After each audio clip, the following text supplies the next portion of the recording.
Self-hypnotism, the technique and its use in daily living, by L.M.Lecron, clinical psychologist and author of Techniques of Hypnotherapy.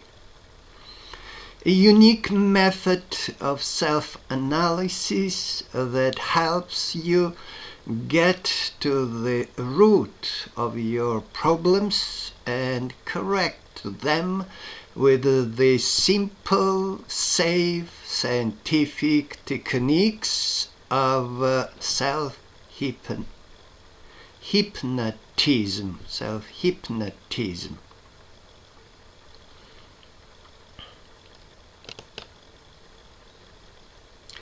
Chapter 2. In the program for self-betterment which you will be following, what you have learned of the subconscious will be used so that you can influence it. Find out the reasons for detrimental behavior, patterns, and the causes of conditions which you wish to change or eliminate. You can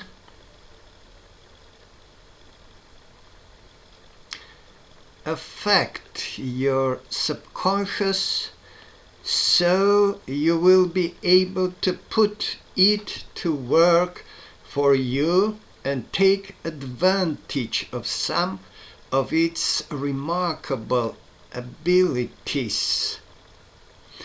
Insight into the causes or reasons for a condition is one of the principal goals in making changes.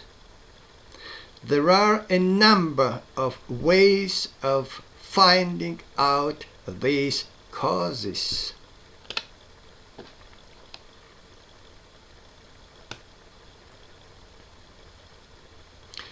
How you can communicate directly with your inner mind.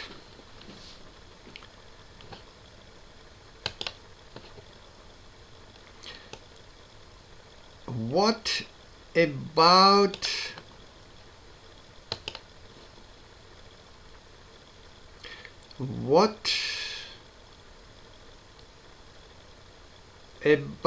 psychoanalysis?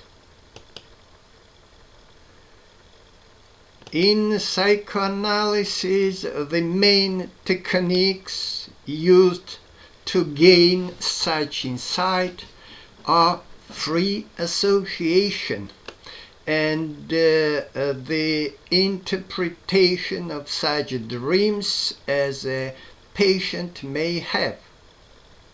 Free association is the term for the verbalization of all one's thoughts.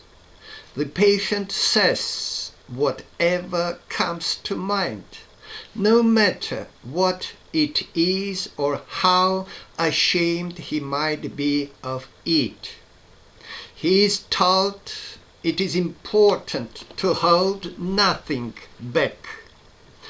What may seem to him to be of slight consequence may be of great importance. It is not easy to learn to speak so freely.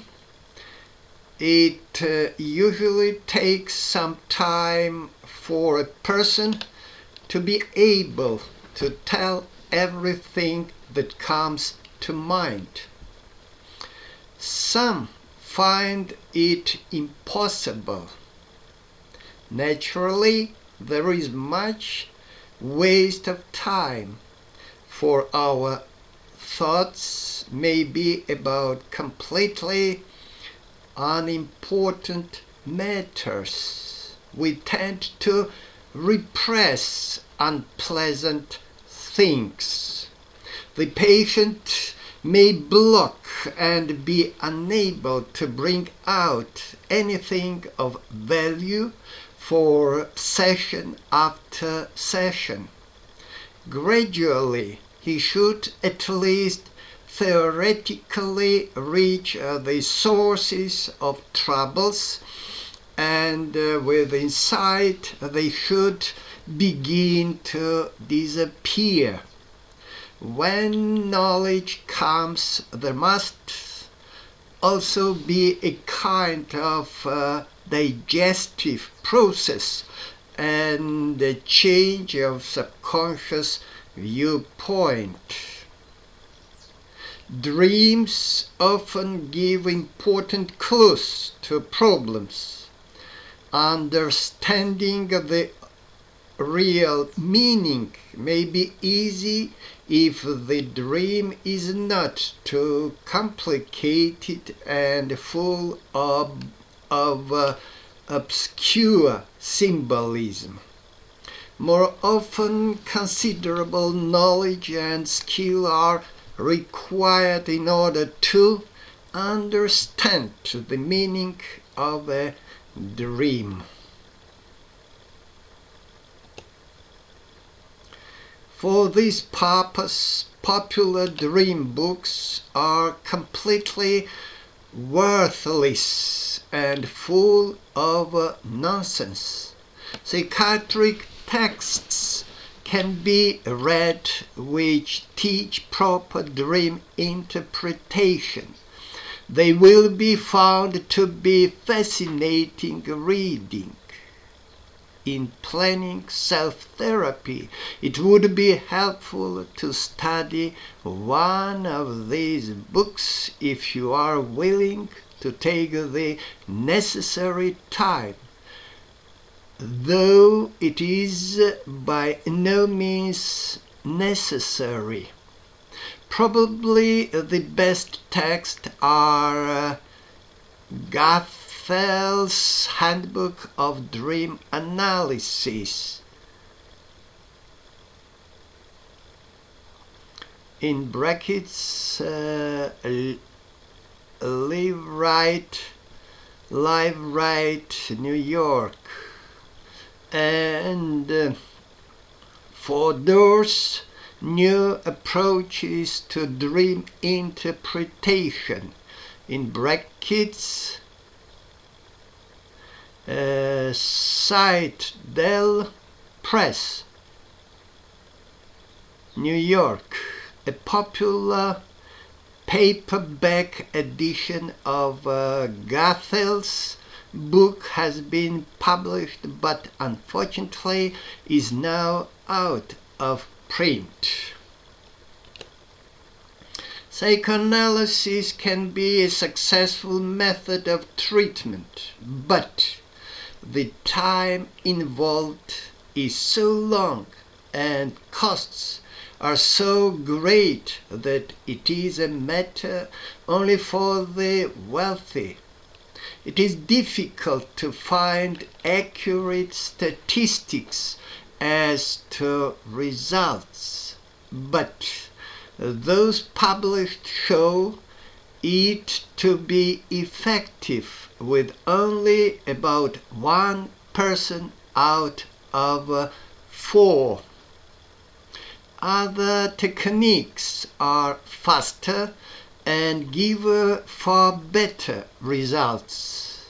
Hypnoanalysis is where analytic methods are used, but with the patient under hypnosis. The same goals are reached in far less time. Other techniques with hypnosis are still more rapid and better in result. More about automatic writing. Probably the ideal way of gaining information from the subconscious mind is by means of automatic writing. It should be realized that the subconscious knows just what is causing our emotional difficulties and our psychosomatic illness. This is the information we seek. With automatic writing, questions can be asked of the subconscious mind and replies written out. It may even volunteer information at times. However, repressions may prevent our learning to desired information. Automatic writing is a fascinating phenomenon. With it, words are usually run together without spacing.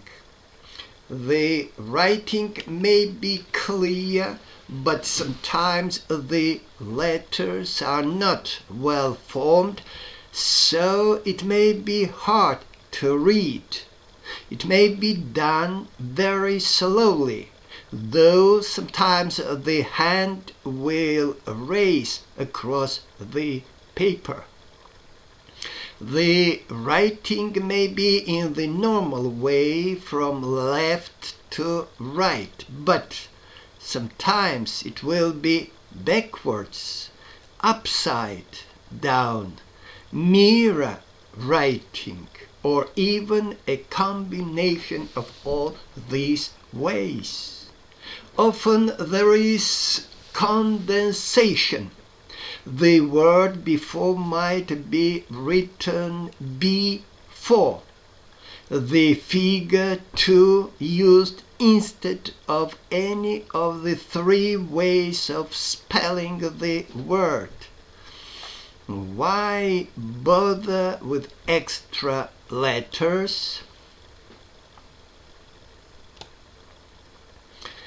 Other ways of communicating directly with your inner mind. Since automatic writing is not always possible or feasible in terms of time, a variation is available which almost anyone can do readily. This involves setting up a code of communication by means of subconsciously controlled signals. Technically, these are called ideomotor responses. Questions must be worded so they can be answered yes or no, and the subconscious answers with signals. This consists of movements of an object which can be held so that it dangles and thus forms a pendulum.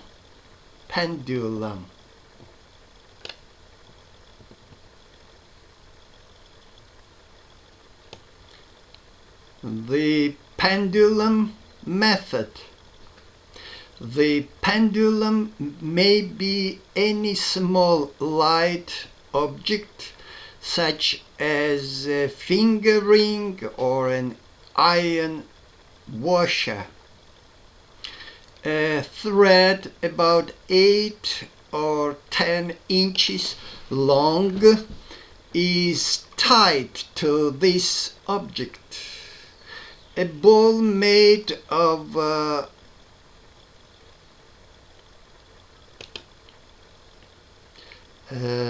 lucite with a short chain attached can be purchased and makes an ideal pendulum.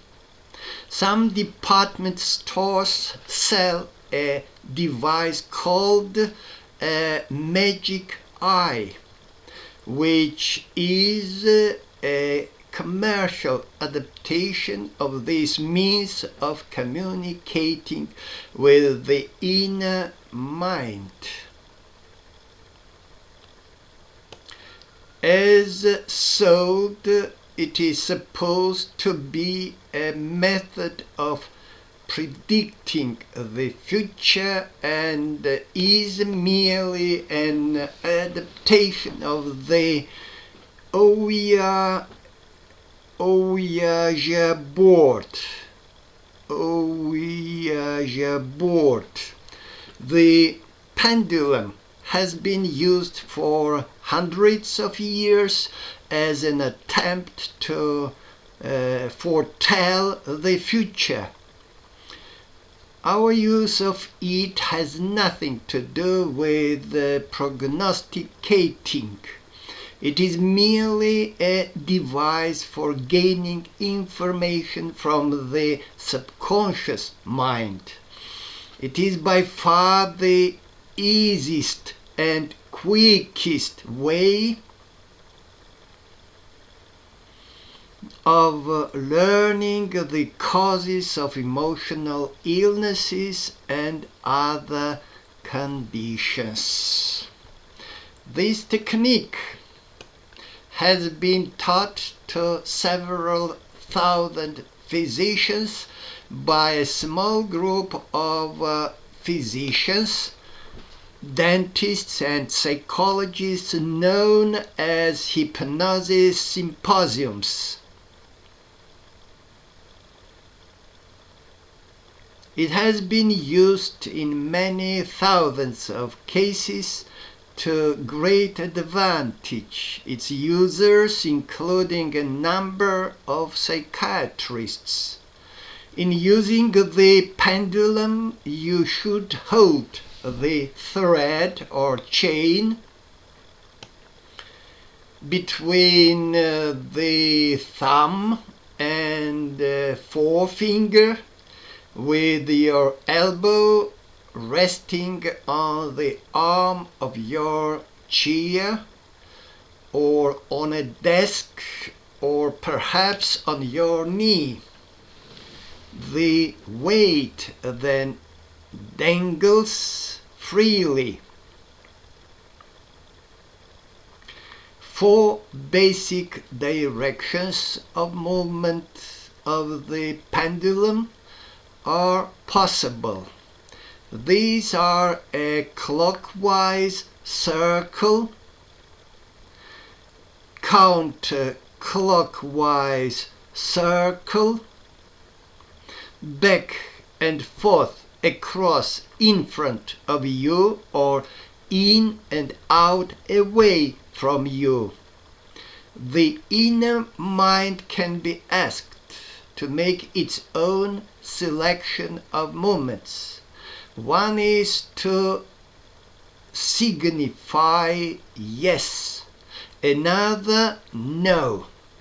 A third should mean I don't know, and the fourth I do not want to answer the question. This last may indicate resistance and is therefore important. You may specify the meaning of each movement, but it is better to let the subconscious make its own selections. This seems to bring better cooperation on its part. It also shows you that the subconscious does think and reason. Holding the pendulum, you should voluntarily move it in each of the 4 directions. Then hold it motionless and ask which is to mean yes. In doing this, no words are usually necessary. You merely think the request. The subconscious is asked to select any of the four motions, which is then to represent an affirmative reply. You might word your request this way: my subconscious is to select one of these four motions of this pendulum to mean yes in answer to questions. The pendulum will work better if you watch it.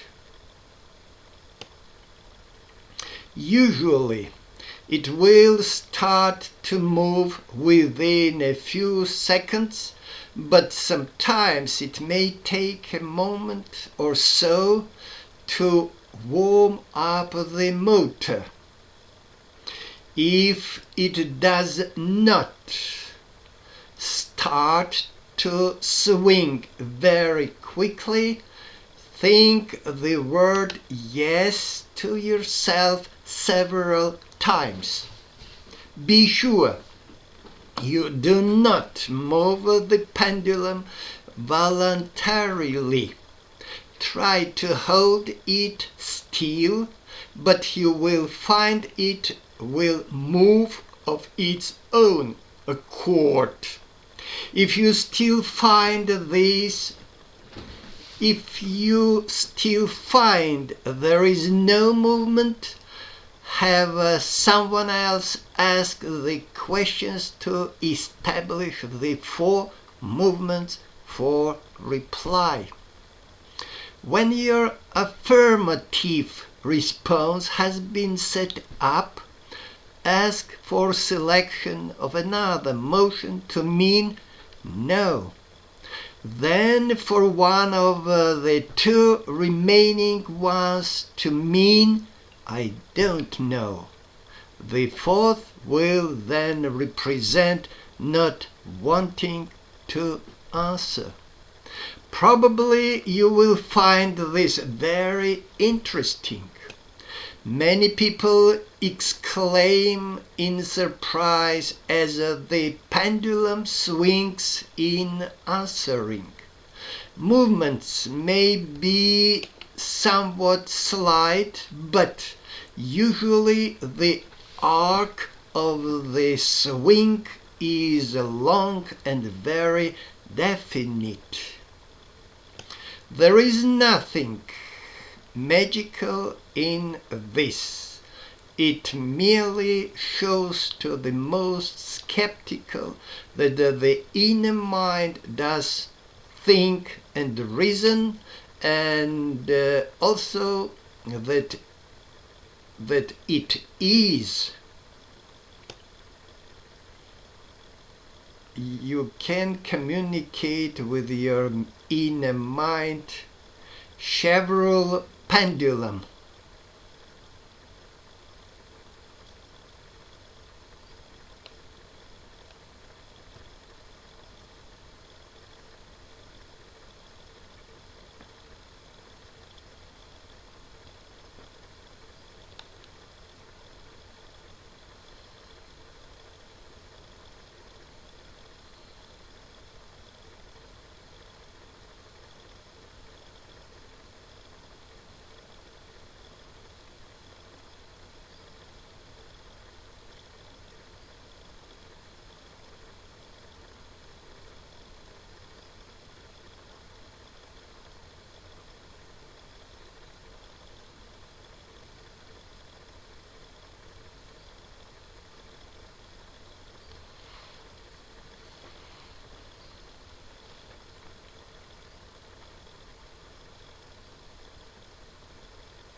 able to control muscle movements. The subconscious continually controls such movements. As you read this, it is controlling your, as you read this, it is controlling your breathing muscles. When you walk, you do not think of all the movements involved and the necessary coordination.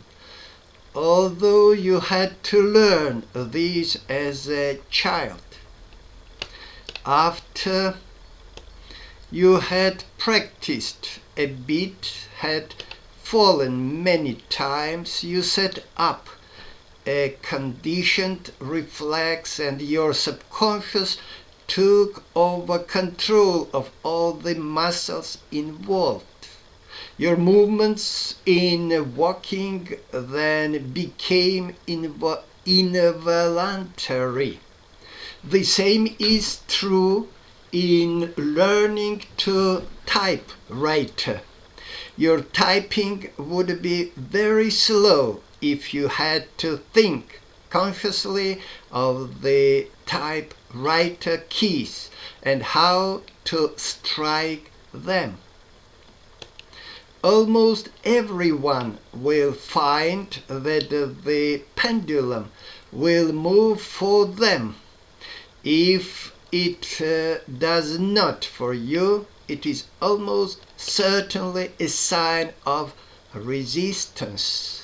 Your subconscious may feel that you wish to learn something from it which it is not ready to let you know.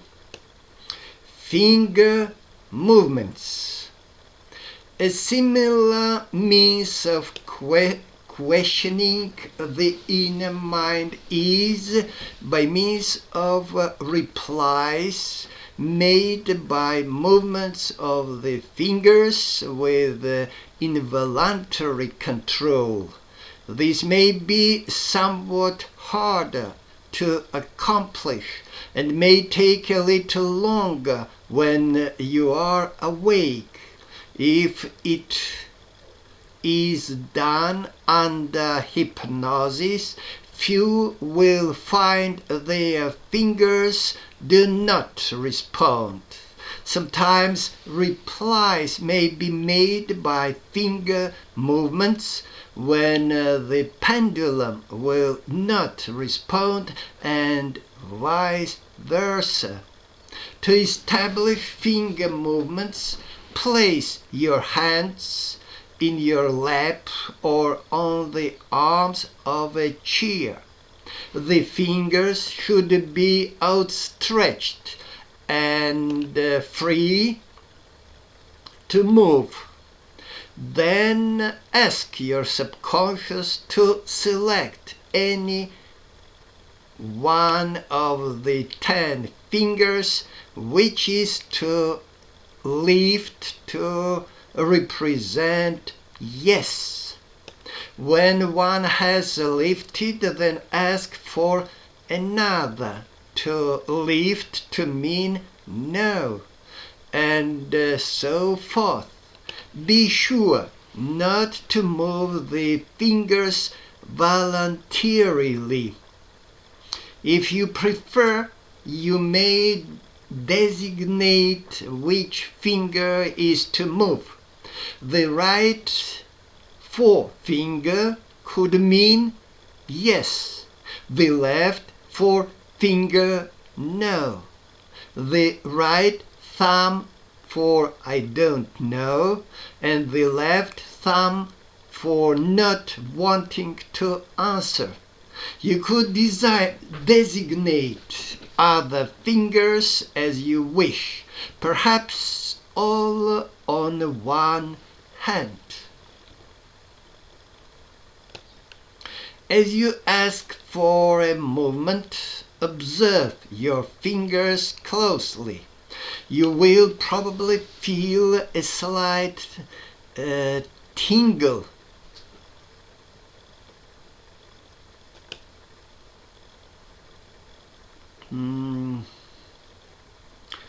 You will probably feel a slight tingle in the muscles of the one which is about to move, as the muscles start to lift it.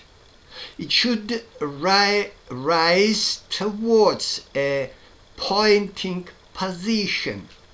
Invariably, you will find that it trembles or wiggles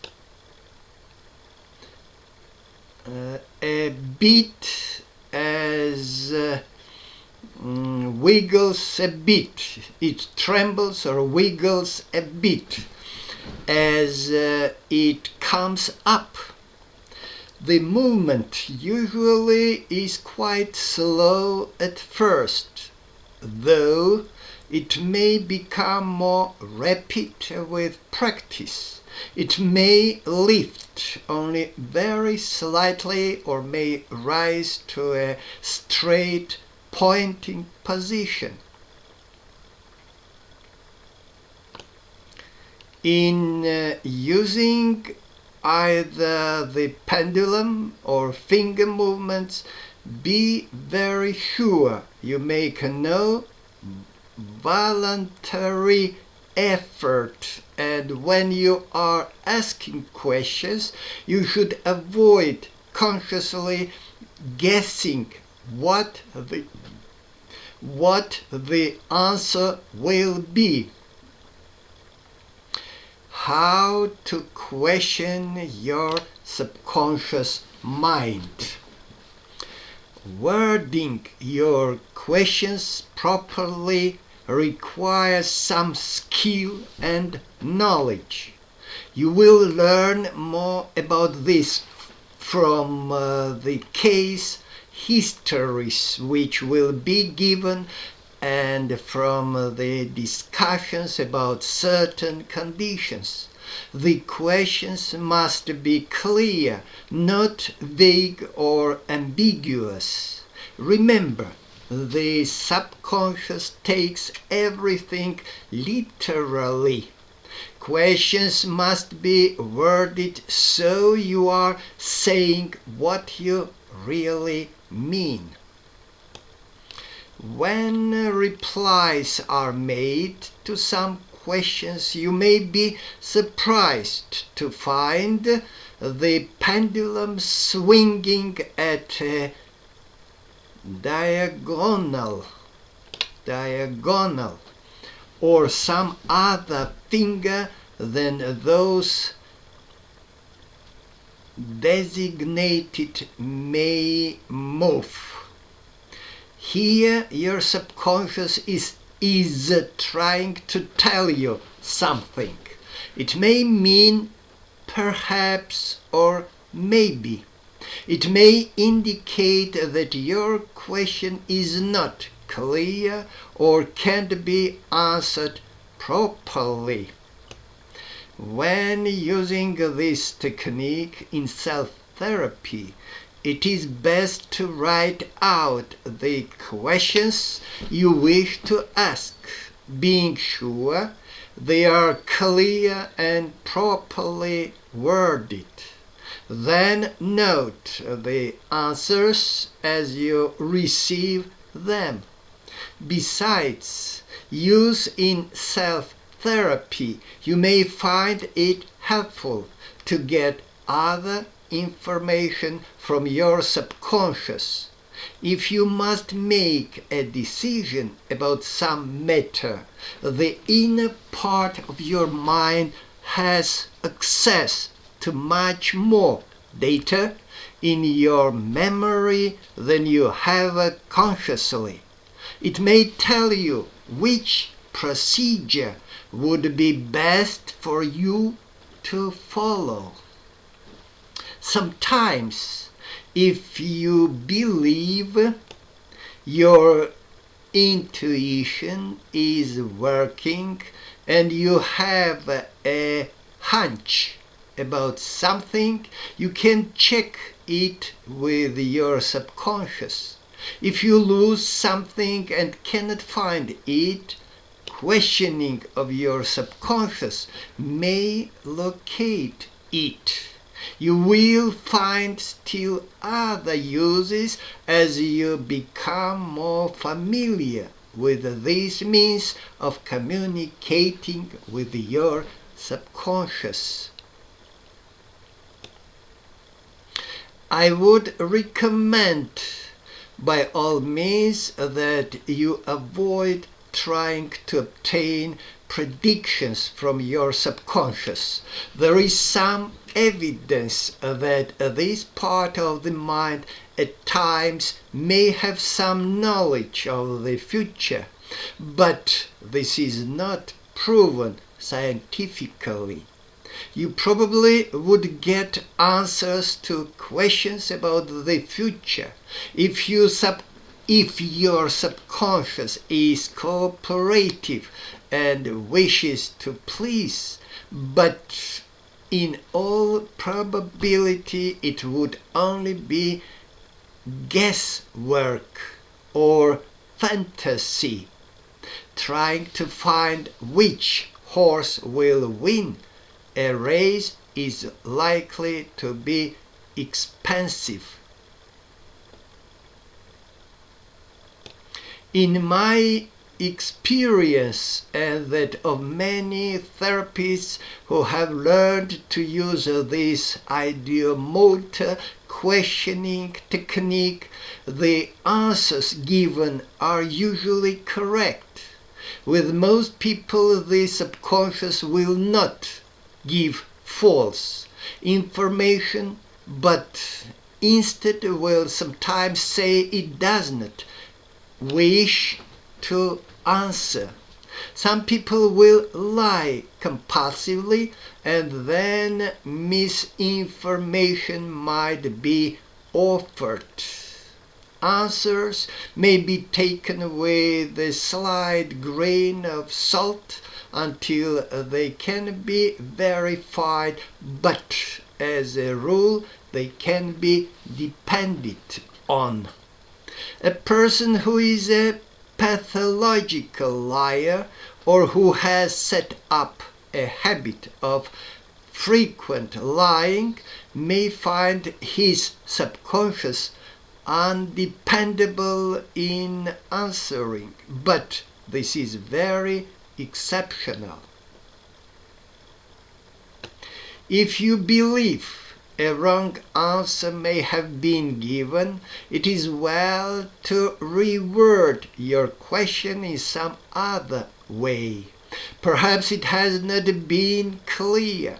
In questioning patients, I have often found the pendulum or fingers answering affirmatively while the patient will verbally be saying the answer to that question is certainly no. Invariably the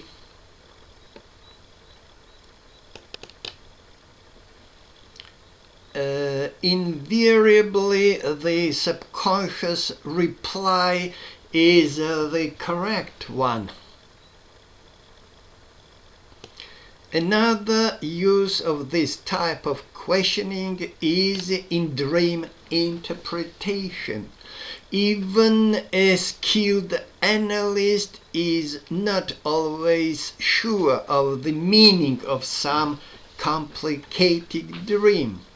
Interpretation can be checked by questioning, for the subconscious produced the dream and knows its symbolism and inner meaning.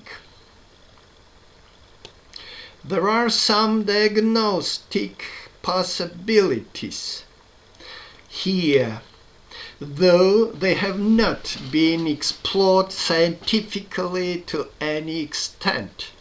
The inner mind certainly can tell whether or not some illness is purely organic, and physical, or if it has some emotional or psychological causes. It may be possible that it would know what organ or part of the body may be affected in some illness, but a physician using this questioning for diagnosis would certainly trust his medical knowledge instead of depending on the patient's subconscious knowledge. He might question in this way for verification in case of doubt. Some have done this and have found the answer given proved later to be correct. A young woman patient complained to me one day that she was having much pain in the pelvic area. She had visited her physician the day before, a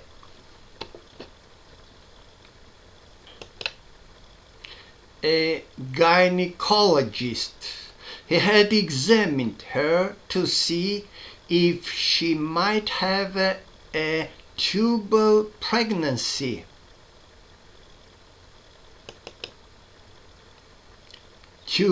A tubal pregnancy, or if anything else was wrong, but had found no reason for the pain.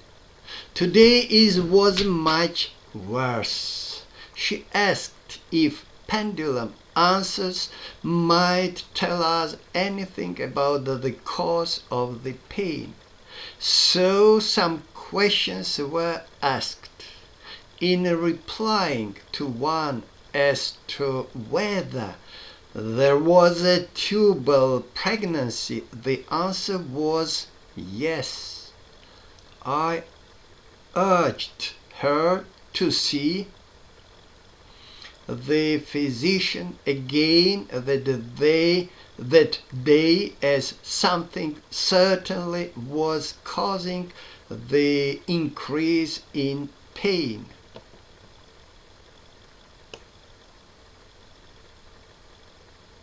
When he made a more thorough examination, he found she did have a tubal pregnancy.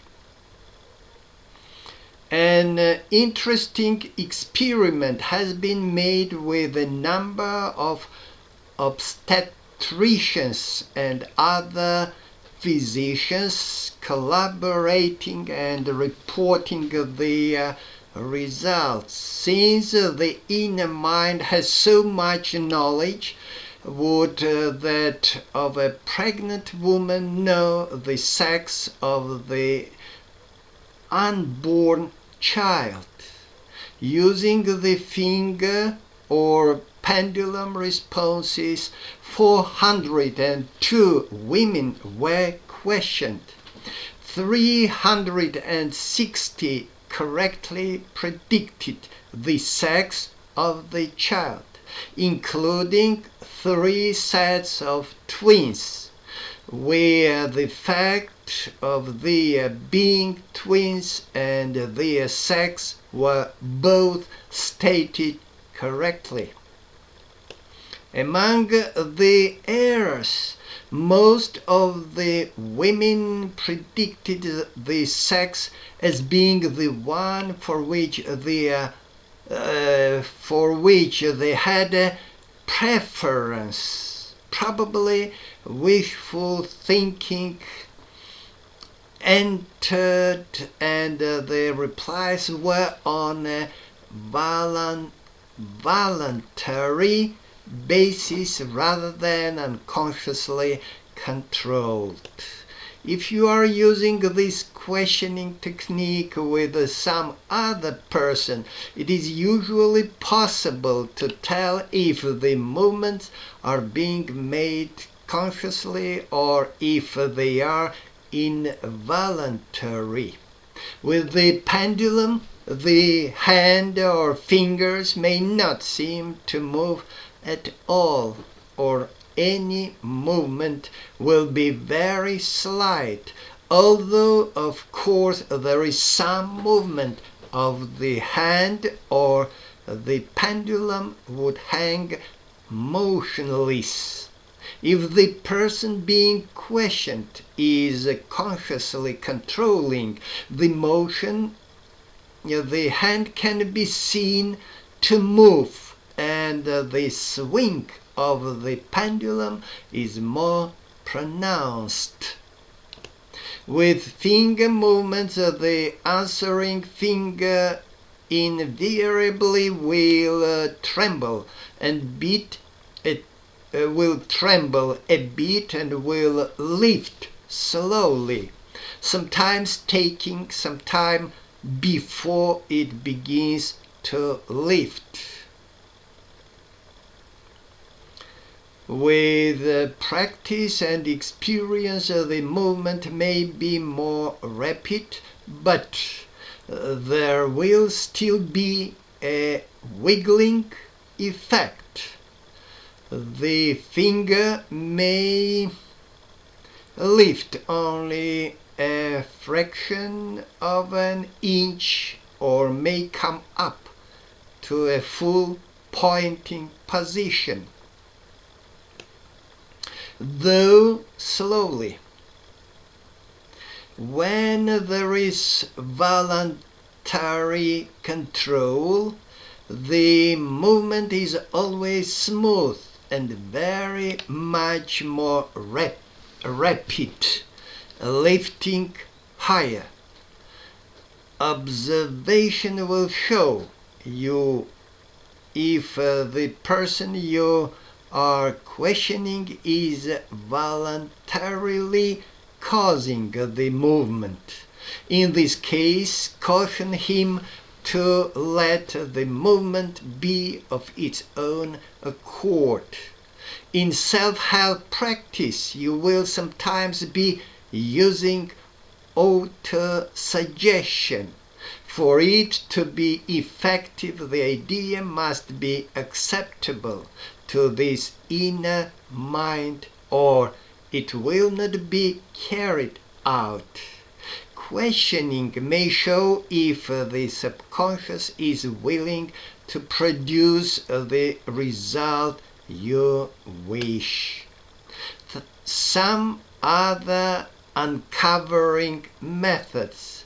There is still another way to obtain answers from the subconscious, though it is not as accurate because the conscious mind may affect the situation. This is to imagine with the eyes closed that you are looking at a blackboard.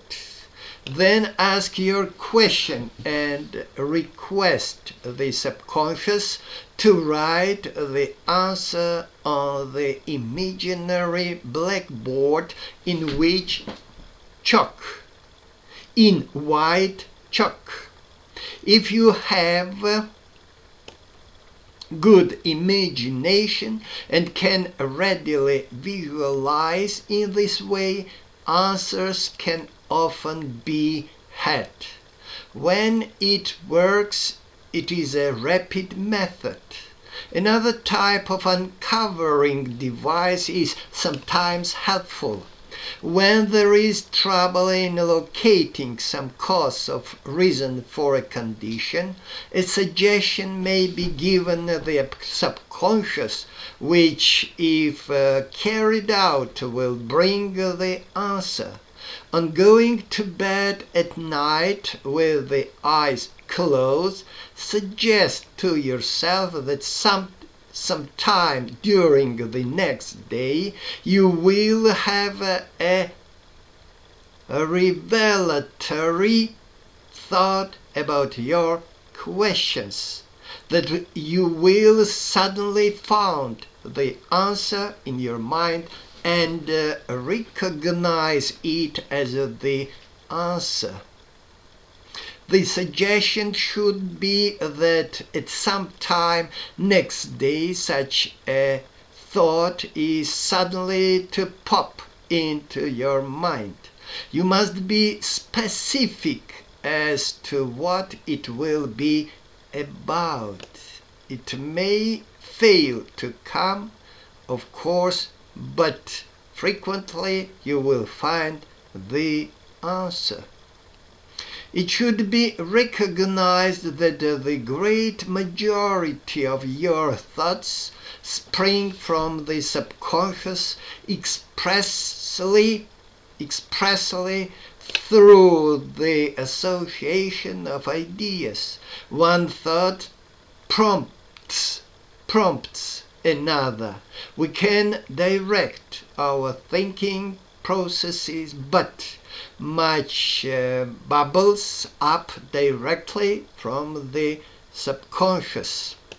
You will find in other chapters from the case histories given much more as to how to use questioning. You will learn the types of questions which you will want to ask yourself and how they should be worded. You certainly will find that working with the pendulum or finger answers is a fascinating matter. Exploration of the inner mind is the key to knowing yourself. It will unlock the door to the reasons for character and behavior problems, for emotional disturbances and illnesses, for phobias, fears and anxiety, and for many other personal problems. When you know the motivations and reasons behind these things, it is far easier to solve or overcome them and to make the changes which will bring health, happiness and success. While a home-devised pendulum will be found quite satisfactory, the lucid ball type on a chain can be obtained from the manufacturer. The Wilshire book Co-Div X 8721 Sunset Beloved Hollywood 69 California. Two sizes are available, one at $1, a larger one at $2. The plastic ball has the added advantage of being an excellent object on which to fix attention in inducing auto-hypnosis. How to develop automatic writing. Now let's stop here and we'll continue lately.